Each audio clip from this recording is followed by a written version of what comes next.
அண்மைச் செய்தி. கோவை அருகே 17 வயது சிறுமி 7 பேரால் கூட்டு பாலியல் வன்கொடுமைக்கு ஆளானதாக வரும் செய்தி அதிர்ச்சி அளிப்பதாக அதிமுக பொதுச் செயலாளரும் எதிர்க்கட்சித் தலைவருமான எடப்பாடி கே பழனிசாமி வேதனை தெரிவித்துள்ளார். அதனை அண்மைச் செய்தியாக பார்த்து வருகிறோம். இது தொடர்பாக அவர் வெளியிட்டுள்ள எக்ஸ் தள பதிவில், கோவை அருகே 17 வயது சிறுமி 7 பேரால் கூட்டு பாலியல் வன்கொடுமைக்கு ஆளானதாக வரும் செய்தி அதிர்ச்சி அளிக்கிறது என்றும், சிறுமிகளுக்கே பாதுகாப்பற்ற மாநிலமாக தமிழ்நாடு ஸ்டாலின் மாடல் திமுக ஆட்சியில் மாறி வருவது மிகுந்த வேதனைக்குரியது என்றும் குறிப்பிட்டிருக்கிறார். குற்றம் நடந்த பின் கைது செய்து விட்டோம் என்று சொல்லும் முதல்வர் குற்றத்தை தடுக்க என்ன செய்தார் என்பதை ஏன் சொல்ல மறுக்கிறார் என்றும் கேள்வி எழுப்பியிருக்கிறார். அதனை அண்மை செய்தியாக பார்த்து வருகிறோம். தனக்குத்தானே அப்பா என்று புகழாரம் சூட்டிக் கொள்பவருக்கு இந்த மாணவி மகள் போன்றவர் இல்லையா என்றும், இவரின் பாதுகாப்பு பறிப்போனதற்கு யார் பொறுப்பு என்றும் எதிர்க்கட்சி தலைவர் கேள்வி எழுப்பியிருக்கிறார்.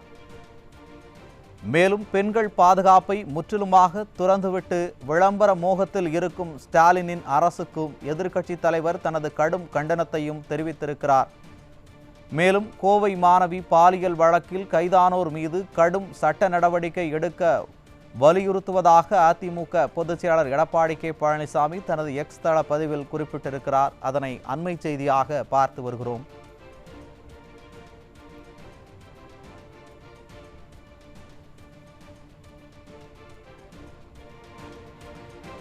கோவை அருகே 17 வயது சிறுமி 7 பேரால் கூட்டு பாலியல் வன்கொடுமைக்கு ஆளானதாக வரும் செய்தி அதிர்ச்சி அளிப்பதாக அதிமுக பொதுச் செயலாளரும் எதிர்க்கட்சி தலைவருமான எடப்பாடி கே பழனிசாமி வேதனை தெரிவித்துள்ளார்.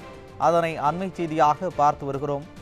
இது தொடர்பாக அவர் வெளியிட்டுள்ள எக்ஸ் தள பதிவில், கோவை அருகே 17 வயது சிறுமி 7 பேரால் கூட்டு பாலியல் வன்கொடுமைக்கு ஆளானதாக வரும் செய்தி அதிர்ச்சி அளிக்கிறது என்றும் குறிப்பிட்டிருக்கிறார். சிறுமிகளுக்கு பாதுகாப்பற்ற மாநிலமாக தமிழ்நாடின் ஸ்டாலின் மாடல் திமுக ஆட்சியில் மாறி வருவது மிகுந்த வேதனைக்குரியது என்றும் குறிப்பிட்டிருக்கிறார். குற்றம் நடந்த பின் கைது செய்துவிட்டோம் என்று சொல்லும் முதல்வர் குற்றத்தை தடுக்க என்ன செய்தார் என்பதை ஏன் சொல்ல மறுக்கிறார் என்றும் கேள்வி எழுப்பியுள்ளார்.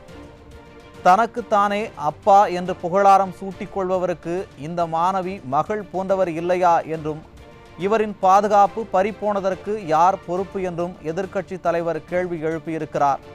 மேலும் பெண்கள் பாதுகாப்பை முற்றிலுமாக துறந்துவிட்டு விளம்பர மோகத்தில் இருக்கும் ஸ்டாலினின் அரசுக்கும் எதிர்க்கட்சி தலைவர் தனது கடும் கண்டனத்தையும் தெரிவித்திருக்கிறார். மேலும் கோவை மாணவி பாலியல் வழக்கில் கைதானோர் மீது கடும் சட்ட நடவடிக்கை எடுக்க வலியுறுத்துவதாக அதிமுக பொதுச் செயலாளர் எடப்பாடி கே பழனிசாமி தனது எக்ஸ் தள பதிவில் குறிப்பிட்டிருக்கிறார். அதனை அண்மை செய்தியாக பார்த்து வருகிறோம்.